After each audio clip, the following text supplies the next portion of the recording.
Run it back, nation. What is good?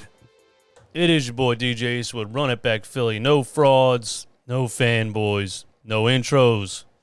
Got my audio issues figured out from yesterday, so I hope we're a lot more loud and clear today. Shout out to everybody in here already. Jay Brown, Matt L, Sean Quigg, 48 people in here watching. Eric Berry, thanks for tuning in, man. Listen, if you're watching right now, hit the subscribe button. Only 30% of people that watch these videos and streams and shows are subscribed to the channel. What's up with that, man? Hit the red button. Do your boy a favor. Also, if you just hit the notification bell, you'll be notified, and you won't miss any shows. You'll be right here front and center. So don't be a fraud. Hit the subscribe button. Speaking of frauds, in 2020, 49 million Americans were victims of identity theft, and it ended up costing them a combined $56 billion. This isn't happening just to people who fall for phishing scams or use bad passwords. 37 billion records got hacked in 2020 alone from major social media sites, national grocery store chains, cryptocurrency exchanges, pharmacies, and phone and internet providers. That means that unless you want to give up the internet, preventing your personal information from leaking could be completely out of your control. That's why I'm excited to partner with Aura, who is sponsoring this video. Aura's app uses AI and machine learning to protect your identity online. You tell Aura what email address, account numbers, phone numbers you want monitored, and their algorithms scour the dark web, data brokers, and public records and will alert you of any criminal activity fast. They'll let you know where the frauds are at. Aura's app also features a VPN that encrypts your browsing history and allows you to stay anonymous online, and their antivirus software blocks malware and viruses before they infect your devices. Someone becomes a victim of identity fraud every 14 seconds. Don't be the next one. Let Aura do the hard work of protecting your identity. Go to aura.com/runitback. That is aura.com/runitback. And sign up for a 14-day free trial. You do everything on the internet. You shop, you gamble, you bank, you invest. All your stuff is out there, and there's frauds out there trying to take it. Don't let it happen. There's no reason in 2022 to not have identity theft protection. Aura.com/runitback. 14 days free. Try it out. It'll probably find your stuff on the dark web within 14 days, and you'll be happy you did it. Link is in the description. 62 people in here. What's going on? If you want to join the convo, the phone number is in the bottom right. You can call the show anytime you want. Or join the Discord. Link is in the description for that also. All right, so look. What are we talking about today? It's the offseason. Ain't happening. Not going to lie to you, but I'm still here. Andy Bullkicks, what's going on, man? Silent Sniper, what's up? Traded Butler for Tobias. Who did that? Who traded Butler for Tobias? Nobody did that. That doesn't make any sense. I think you need to Google what happened. Chris Doe, no disrespect, though. For sure, bro. No disrespect. That's just not what happened at all. Chris Doe says, would you trade Tobias for Levine? In a heartbeat. Does a bear in the woods? Would I trade my 2017 Jeep Renegade for a Ferrari? Yes, I would. That coffee is hot. All right, so we're just going over some articles today. Not a whole lot happening in the Philly sports world, but thanks for tuning in. Thanks for being here. Let me know where you're at in the chat. Are you at work? Are you at school? Are you in your mom's basement? Are you at your girlfriend's house because she goes to work and you don't have a job and she pays all the bills and you drive her car while she's at work? Let me know where you are in the chat. Rich Thomas says, I would trade Tobias for a first-round pick. Nobody would do that. Nobody would do that. Nobody's giving a first-round pick for Tobias Harris. You're going to have to give a first-round pick with Tobias Harris. DJ D, I'm in Florida chilling on the beach. Chilling on the beach listening to Run It Back Philly from Florida, man. What's going on, man? Andy Bullkicks watching from the gym. Well, hey, man. That's better than me. I haven't been in the gym for a couple weeks. I want to get back, but maybe you just motivated me. All right, so speaking of Tobias Harris, since that was the first question, I guess that was the title of this episode of the show. An article posted recently by the Sixers Wire. 5 teams that make sense as trade partners for Sixers Tobias Harris. Now, this is tough, okay? Like I said yesterday, or maybe in the stream last night, Tobias Harris was ranked on an NBA players list of value, of trade value, and he was number 70.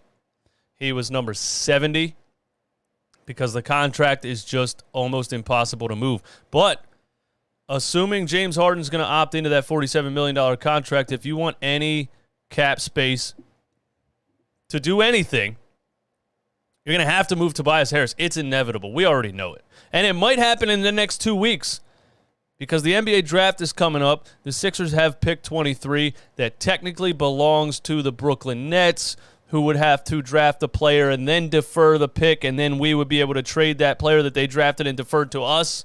I know that sounds complicated, but I read it a couple times. I researched it a couple times. That's my understanding of the situation. So the NBA draft is in a couple of weeks, and you might see a trade be agreed upon before that happens. Bernard Winkletoes says no. No what? What's no? Did I get something wrong already? Are you being the well actually in the chat? Well, actually, last night I said James Harden averaged 36 points per game in 2017, and somebody was writing in the comments, well, actually, it was 2018. So get your facts right, DJ Eastwood. How dare you have a YouTube channel and say things that are incorrect from time to time. I was saying that we can make the pick and then trade the player. Yeah, is that what has to happen? Make the pick and trade the player. Yeah, you're right. You're right, Bernard. Bernard Winkletoes, you're right. Thanks for that. It's confusing. Yeah. So it does belong to us, but we can't trade 2 picks in back-to-back years. So we have to draft the player and trade the player. Nets deferring the pick means the Sixers will have to make the pick, but we'll have to trade the player. Okay. We got it. Shout out to Run It Back Nation. Thank you for the help on that. Shout out to all the supporters of the channel, by the way. A-Ron, the newest member of the channel.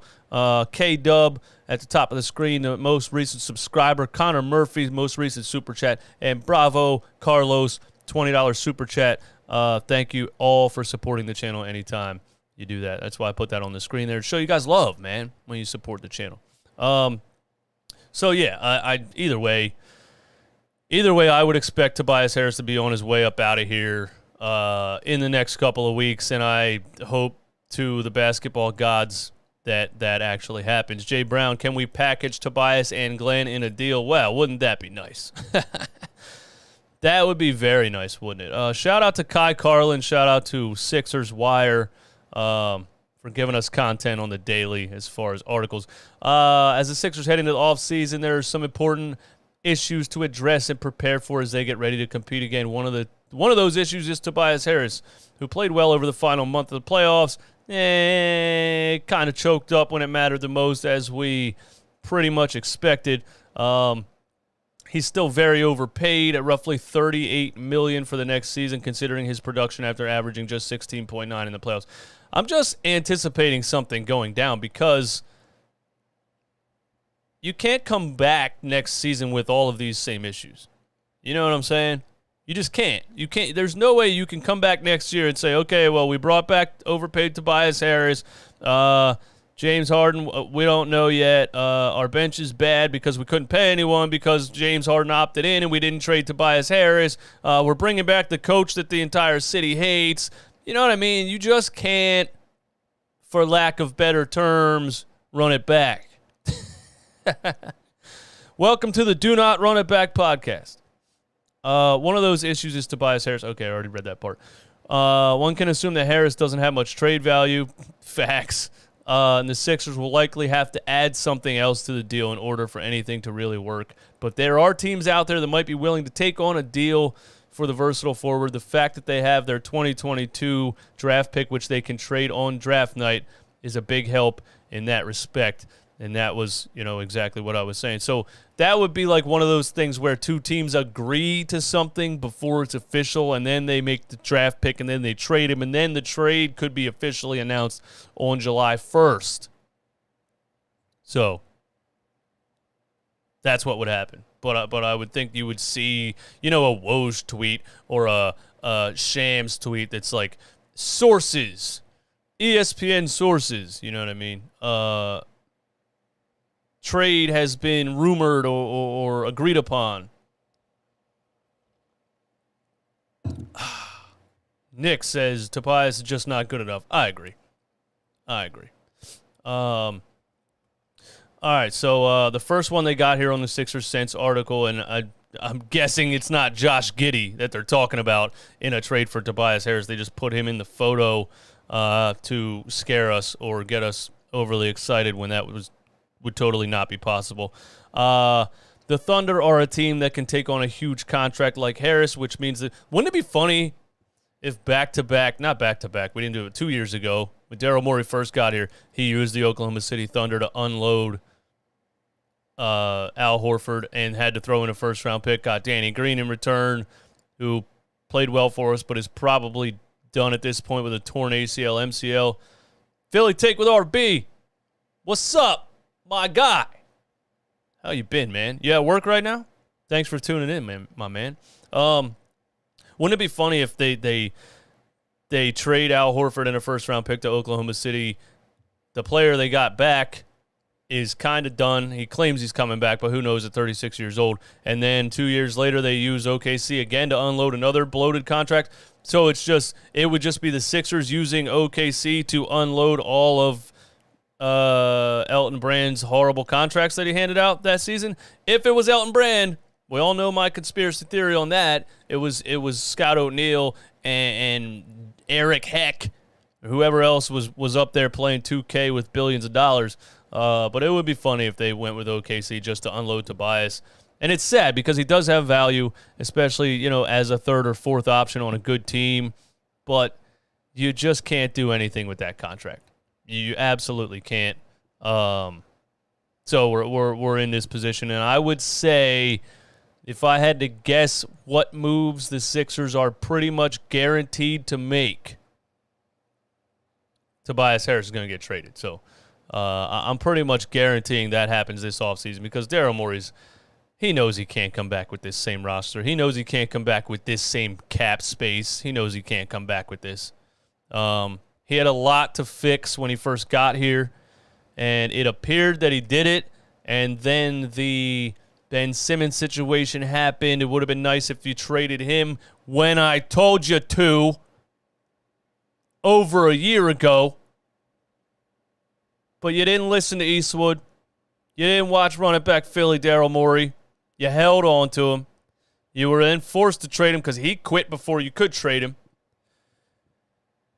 You took the James Harden deal. And, hey, we were talking about it last night. James Harden was working with his trainer from 2018 or whatever, his trainer from Houston. Maybe it seems that he's putting in the work to get back in shape, to get back into I'm not going to say superstar level, but at least Brooklyn Nets level James Harden. So cross our fingers. Hopefully that happens. But, yeah, he kind of overturned the roster, and then he gave up so much for James Harden. It kind of put us back a few steps. Even if James would have played at a superstar level, I still think you gutted the bench. And so we were kind of saying last season that, we didn't think we had enough just because of all of the depth that we lost. So we thought maybe this was a 2-year project for Daryl Morey, like, the James Harden trade, and he probably even knew, I'm going to make the James Harden trade. That's step one. We're probably not going to be good enough this year, especially giving up Seth and Andre. And then this upcoming offseason is where I'm going to complete what I'm trying to do. I hope that's it. This offseason would be like the final step of his plan. So I hope that's it. Drummond was unplayable in the playoffs. Paul Reed is much better for us. I mean, I don't know. Andre Drummond's an incredible rebounder. Yeah, he fouls a lot. Paul Reed fouls a lot too. Paul Reed's also an incredible rebounder.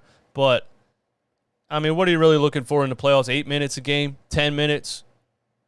I think I'm taking Andre Drummond over Paul Reed. Or even if we take Paul Reed over Andre Drummond, which one's Doc Rivers going to do? You know? Daniel, it's complicated. The cap space is complicated. I went over a whole article yesterday about the cap space and basically what would happen. We can free up like $9 million or something. There's a whole bunch of things. There's a whole bunch of exceptions and mid-level exceptions and trade exceptions and on and on and on. But to be able to sign like a veteran, like a big-time difference maker, like a Patrick Beverly, at least defensively off the bench, or Morris Twin, or a couple other players that are out there, you need more cap space than we have right now. Basically right now, we can only sign veteran minimum players with all of the as capped out as we are. So, Malik Monk, Blue Donut, I like that. I would love some Malik Monk off the bench.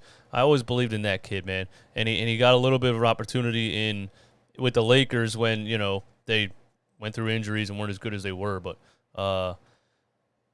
Tobias Harris for Dinwiddie and Bertans. I don't think you're getting players. I don't think you're getting multiple players in return for Tobias Harris. I think you're giving Tobias Harris and some draft picks in hopes that you can get anybody back. Is DiVincenzo a free agent? The Thunder are a team that can take on a huge contract like Harris, which means the Sixers could potentially clear some more cap space. The big fact to remember with Oklahoma City is they have roughly $22 million in cap space until June 30th when Shai Gilgeous-Alexander's max extension kicks in. If the Sixers and the Thunder were able to get a deal done before free agency begins, then they can get it done rather easily and make it so Philadelphia can have some money to play with in free agency. At that point, they would just need to spend wisely. So if you want to make a trade with OKC and they're down for it, they would have to do it before June 30th to give us to be able to take that Tobias Harris contract. And then you look at the OKC Thunder. Maybe they would view this as a positive for them. You know what I mean? Maybe they would say, hey, we're getting a veteran, 29-year-old, 30-year-old, stretch four, who has played in the NBA, has played in the playoffs, has had some pretty good seasons, is a specific kind of player, needs, his fit really matters. He feeds off of certain guys. He's not a number one option. He's not a number one perimeter option. That's the Sixers' main issue, is that they have guys that are second or third options, but with Joel Embiid commanding the paint in the middle, you need kind of a number one option on the perimeter. And I don't know if that's me saying Joel Embiid can't be the number one option on a squad. I just think there has to be, with your best player being a center, I think the winning formula has to be 1A, 1B. You need another bona fide star on the perimeter because all you got to do is double, triple team Joel Embiid, take him out of the game, and then you're relying on Tobias Harris to create on the perimeter in ISO situations, or Tyrese Maxey at 21 years old, or James Harden, who didn't look good enough in the playoffs. So, but I think OKC could look at it like, hey, that's a veteran player, and that'll be good for our young guys. You got Shea on a max contract. You got Josh Giddey right there, who is looking like a young stud. They might be building a pretty damn good young team over there in OKC. I don't even hate them trading for Tobias Harris. I actually think that's a pretty good idea. That's what I think. That's a good option right there. That's a good option right there, Kai Carlin. Thank you for that. I agree. Number one, you're 1 for 1, Kai. I agree. Number 2 is Indiana Pacers. One would think that the Pacers are probably entering a rebuild after the Tyrese Halliburton trade. But team governor Herb Simon told Bob Kravitz of the Athletic that they don't really do rebuilds. Why would trading for Halliburton be a rebuild? I thought that was an upgrade, wasn't it? Wasn't it Domantas Sabonis who they traded for him? Which, by the way, for the Kings, I'll never get over that. You guys traded a 21-year-old future stud point guard for Domantas Sabonis to do what?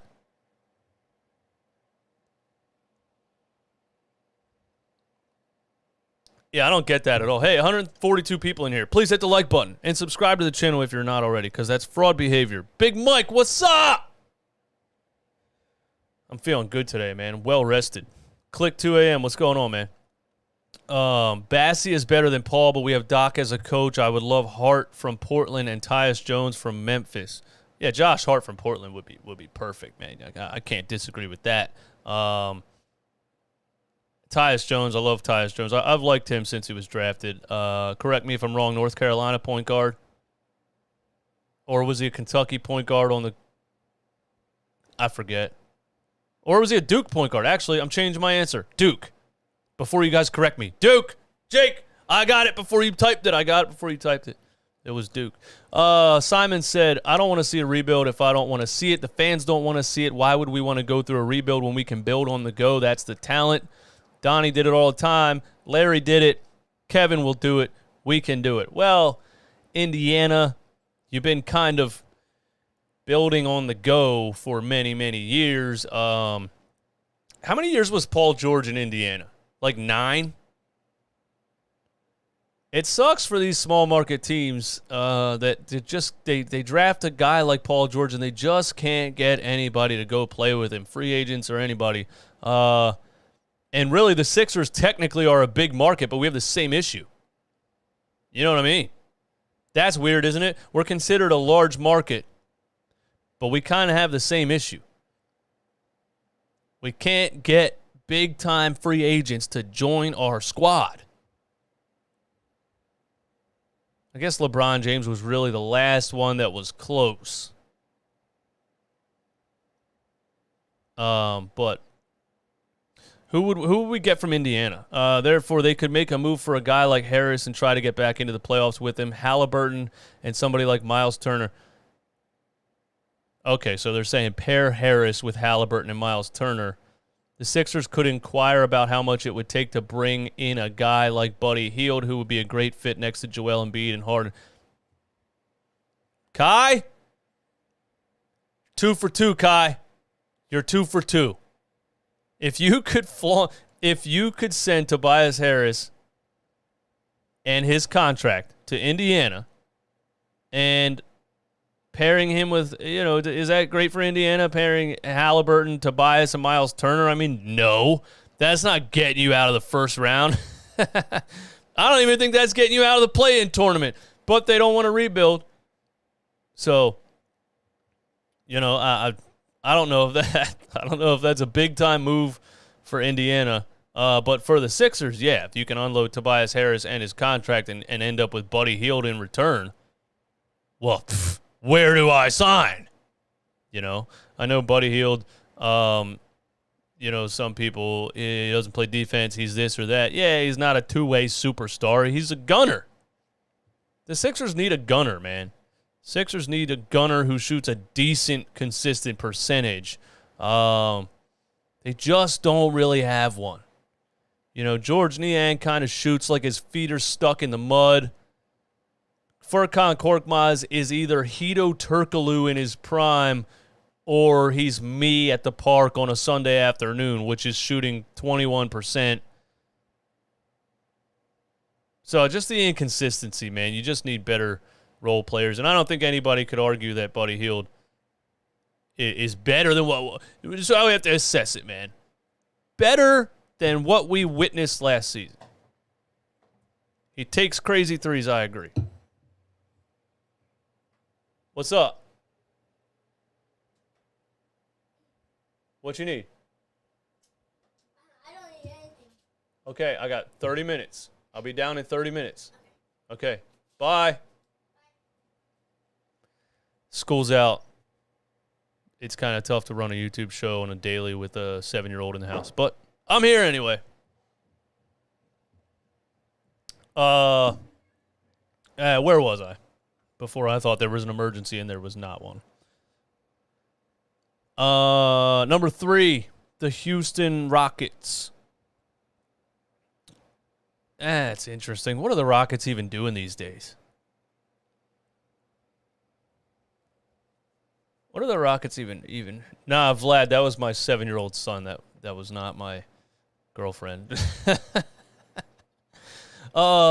Much like the Thunder, the Rockets are another team with a ton of cap space, so they can absorb Harris's big contract and not blink an eye. They have a nice core of Jalen Green, Kevin Porter Jr., KJ Martin, and others as they look toward the future, and reliable veteran like Harris could do wonders for them.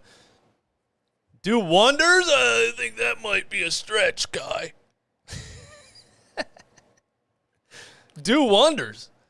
So you'd be pairing Tobias Harris with Jalen Green, Kevin Porter Jr., KJ Martin, and others. In terms of what the Sixers could get in return, Christian Wood comes to mind. A player that the Sixers never gave a chance to, sent him back down to the G League like 14,000 times, and then let him go. And then he turned into a decent NBA player. Wow.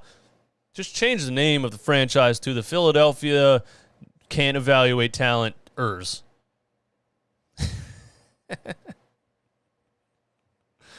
I'm on one today, man. I probably had too much coffee already. In terms of what the Sixers, Christian Wood, the former Sixer, has 1 year left on a 3-year, $41 million deal. So they might be looking to trade him anyway because, he's on the last year of his contract.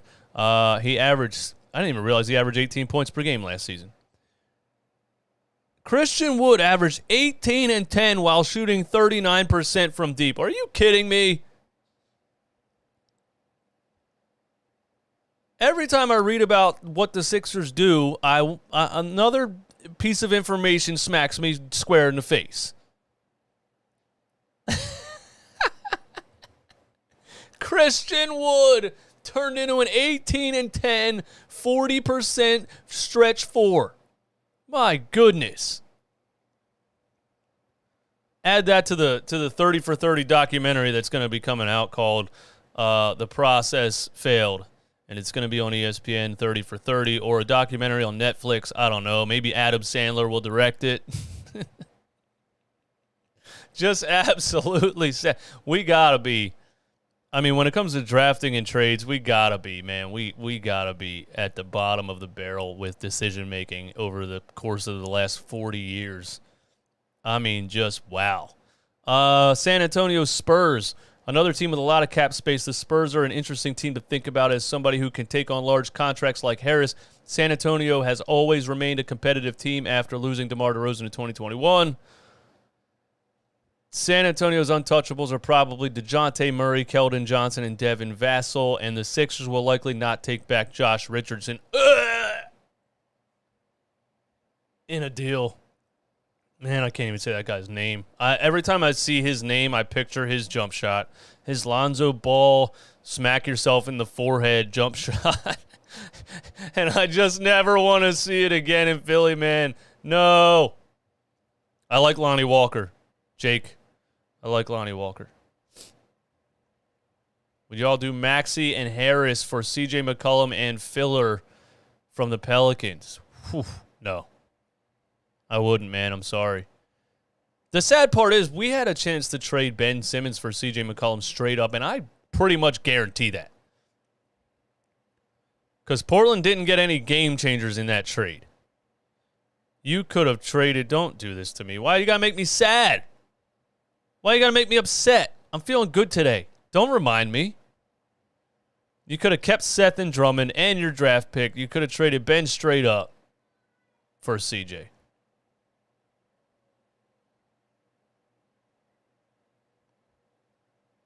Derek White. Love Derek White, man. I love Derek White. I like Derek White a lot. Isn't he playing for Boston right now?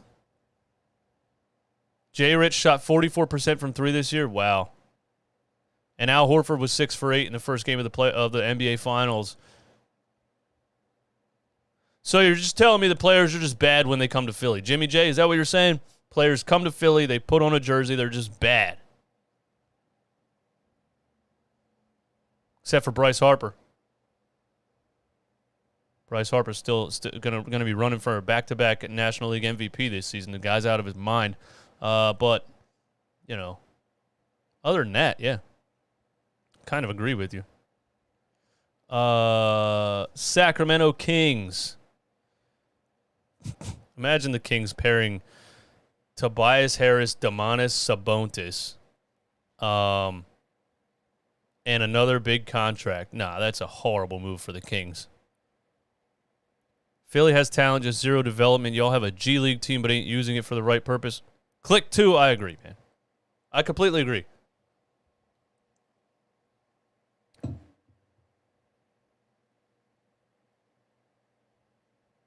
Be right back.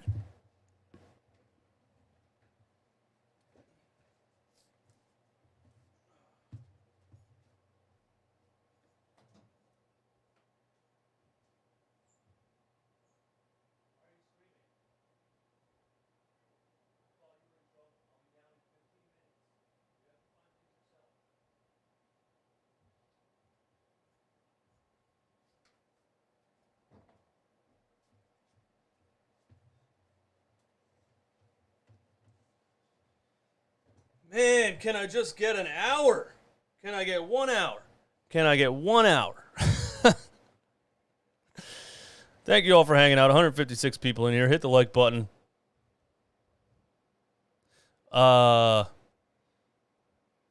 Jimmy J, come on, man. Jay Rich is no good. Don't do that to me. Sacramento Kings. The Kings, for some reason, are in win now mode. Well written. Well written, Kai. Well written. The Kings, for some reason, are in win now mode, as signaled by the trade with the Pacers to get Domantas Sabonis, and they could acquire Harris and see if they can make a move for him. They have not made the playoffs since 2006, and it seems like they could be looking to finally end that drought. Do you think that's these type of teams' goal?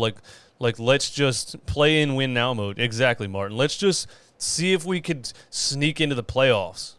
I mean, from a business standpoint, it makes sense if you want to up ticket prices and make a profit, but De'Aaron Fox, Domantas Sabonis, and Tobias Harris, yuck.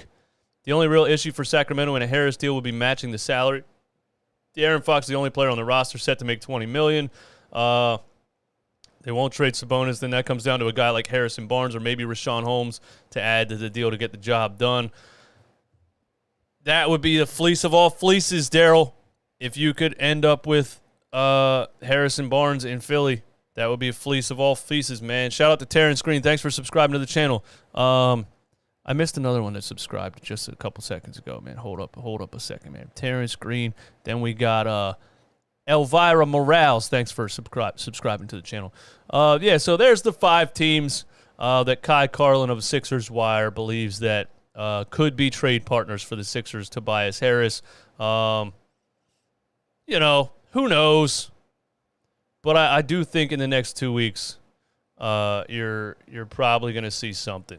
You're going to see something happen in the next 2 weeks or so, because it's going to happen before the draft. So we're getting closer. We're getting closer. I'm just here to give you hope. That's all. I'm just here to give you hope. Something interesting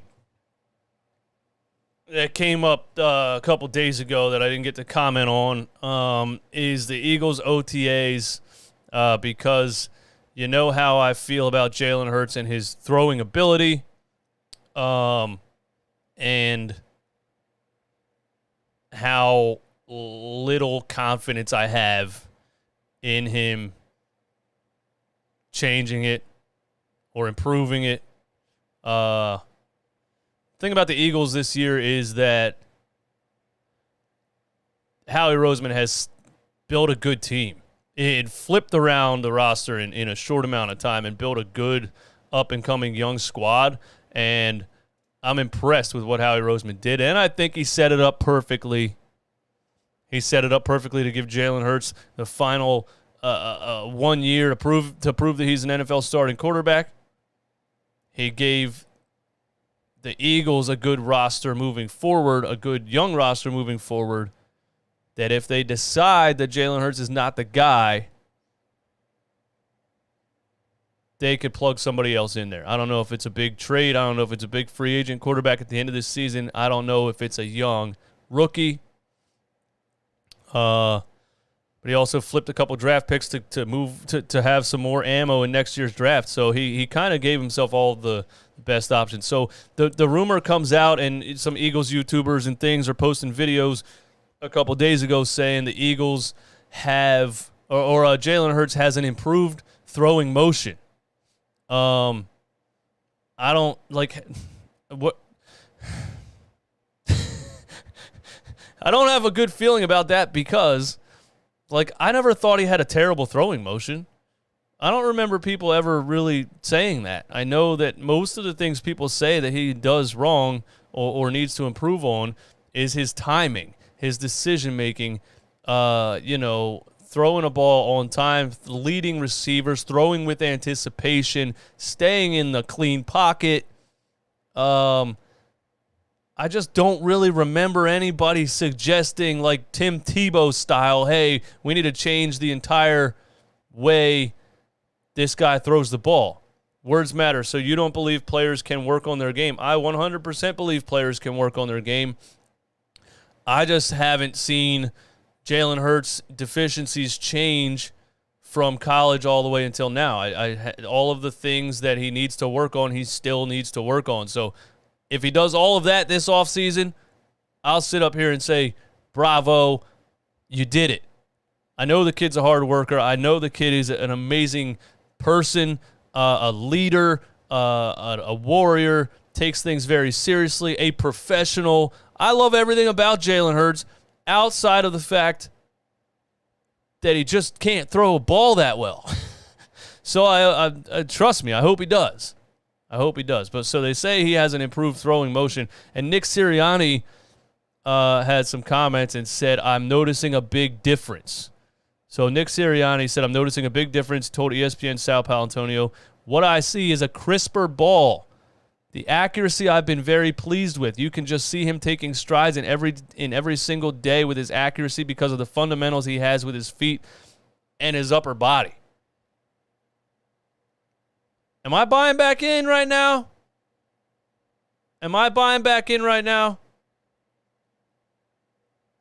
Because if Nick Sirianni's lying to me,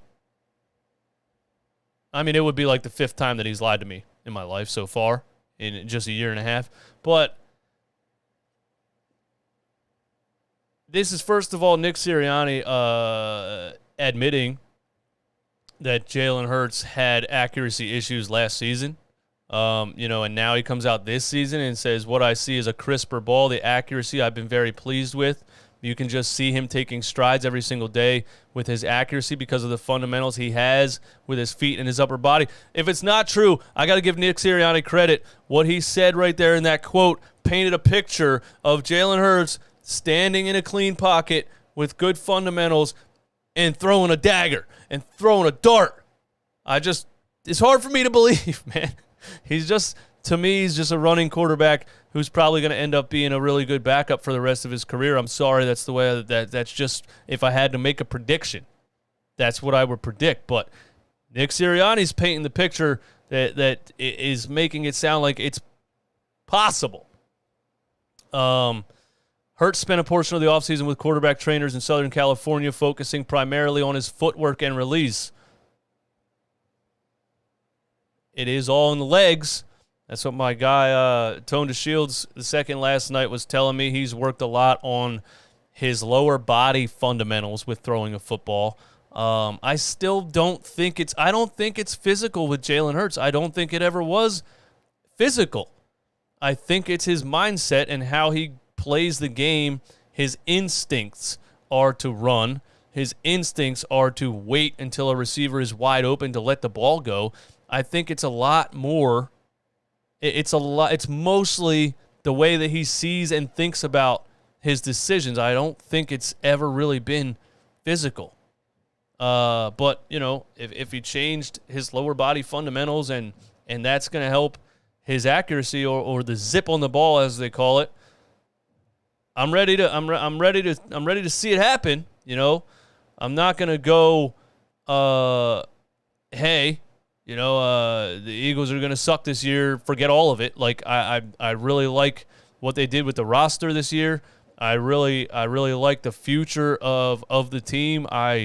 It's just when it comes to Jalen Hurts, I'm not saying he shouldn't have this season. I'm not saying you should play Gardner Minshew. I'm not saying you should bring back Nick Foles. I'm not saying anything crazy like that. I agree he deserves this season. I'm excited to see it.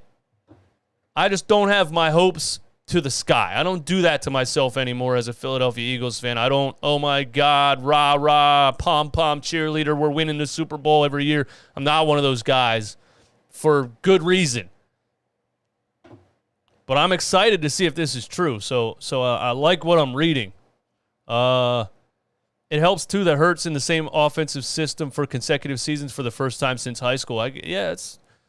That's a big part of it, but at the same time, the system last year was two different systems, if you really think about that. Like, Nick Siriani had one system that landed the Philadelphia Eagles at what, 2-6? And then he changed the whole system, went run heavy with the best offensive line in football or top 2 or 3, ran over a bunch of bad teams and made the playoffs. I don't know which system I'm getting. I don't know which system Jalen Hurts is getting. Is he getting the beginning of the season system, which was RPO heavy and run the ball, like 2 designed run plays the entire game, and the fans are chanting run the ball? Do we have short-term memory? We don't remember that. Are we getting that system? Or are we getting the system that was the second half of the season, which I feel like tried to cover up Jalen Hurts' passing deficiencies, and it ended up in more wins, but I don't think it was more beneficial for Jalen Hurts, if you understand what I'm saying there. I would have rather him just be let him go out there and throw 30 TDs and 30 interceptions, let him figure it out, you know what I mean? We'll see what the system looks like next year. That's been very pivotal going into this offseason, just being decisive out there on the field, knowing pretty much where I'm going to go with the ball based off the look that they give me. There's a natural maturation there, as I've always talked about. I do really like how the kid thinks and how he looks at his own game. He's just a really well put together, smart dude, man. And again, you're not wrong. He's only 23.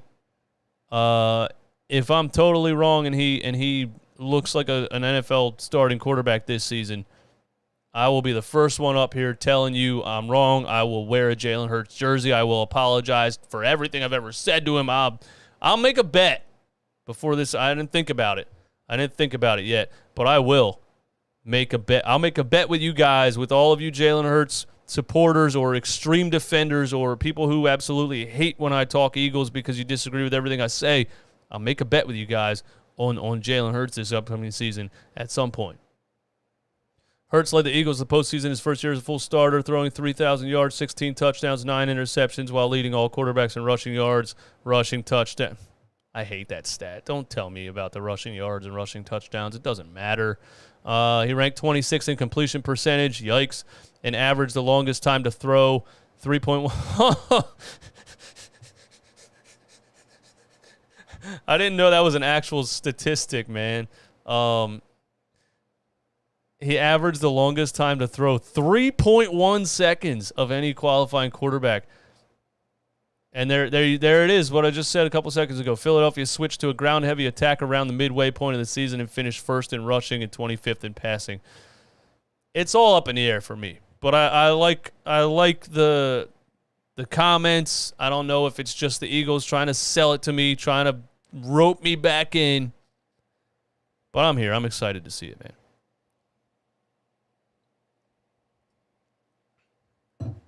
I'm here. I'm excited to see it. We want that to come up, Sirianni said of the pass ranking, noting that it takes everyone from the coaches to the tight ends and receivers to help make that happen. Obviously, adding A.J. Brown is a big part of that.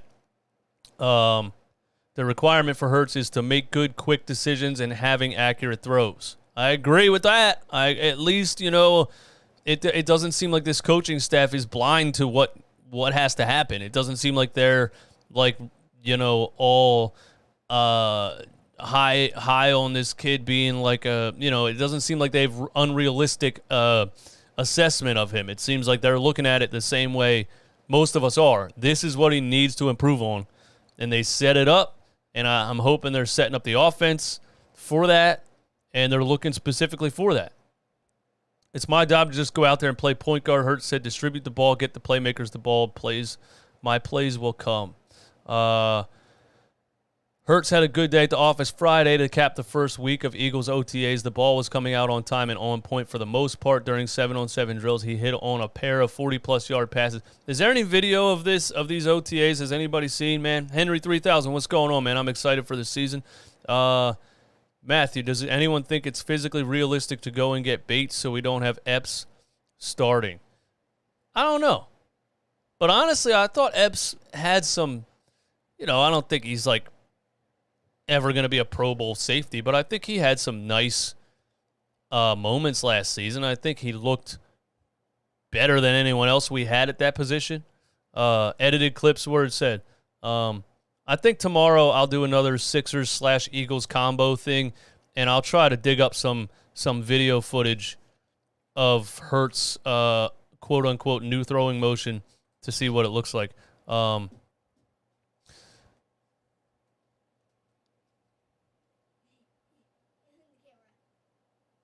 your YouTube show coming? It's going great. I need 5 more minutes. 5 minutes? Yes, I'll be downstairs in 5 minutes. Thank you. I'm sending you to summer camp. I'm kidding. I'll be down in 5 minutes.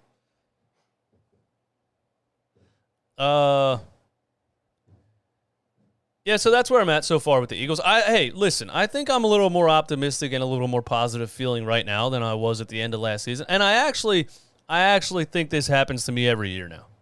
I actually think I'm in a cycle right now where, 2 years ago was massive disappointment. The Jalen Hurts draft pick, the whole offseason, the Carson Wentz trade, that was a disaster. The Doug Peterson thing was a disaster. All that was a disaster. Came into this past season, my expectations were not high, so I wasn't like all angry. I wasn't up in arms. I was realistic with myself, I thought, and they exceeded my expectations. So, and then when we got to the playoffs, I kind of predicted exactly what was going to happen against the Bucs. Mike, Philly Talk Podcast, my guy, we were doing a collab show. He was trying to talk me into them possibly beating the Bucs, and I said, we are going to get absolutely smoked. You got to be out of your mind. That's exactly what happened. It was very easy to predict. And so I think I'm a little more optimistic this year. So that's where I'm at with it. Hey, man, this has been Lunchtime Live. Run it back, Philly. Still 140 people in here on a Wednesday. Thank you guys for being here. Please hit the like button on your way out. I'll be right back here, 12 noon tomorrow. Don't forget, you do everything on the internet. You shop, you gamble, you bank on the internet, you invest on the internet. All your information is out there. One of the fastest growing crimes right now is identity theft online. Don't let it happen to you. Go to aura.com/runitback and sign up for a 14-day free trial for Aura and protect yourself from identity theft online. Do it today. You guys are the best. Run It Back Nation. I'm out of here, man. I'm going to build a trampoline. That's why he keeps bothering me. I bought him a trampoline, like a big one, a couple days ago, and it just got delivered like 30 minutes before I was going to come up here and do this show. So now he can't, like he's 7 years old, so now he's just, when are you done? When are you done? When are you done? When are you done? So I'm going to build a trampoline, okay? Can I plug the Alexa in? Yes, you can plug the Alexa in. All right, guys.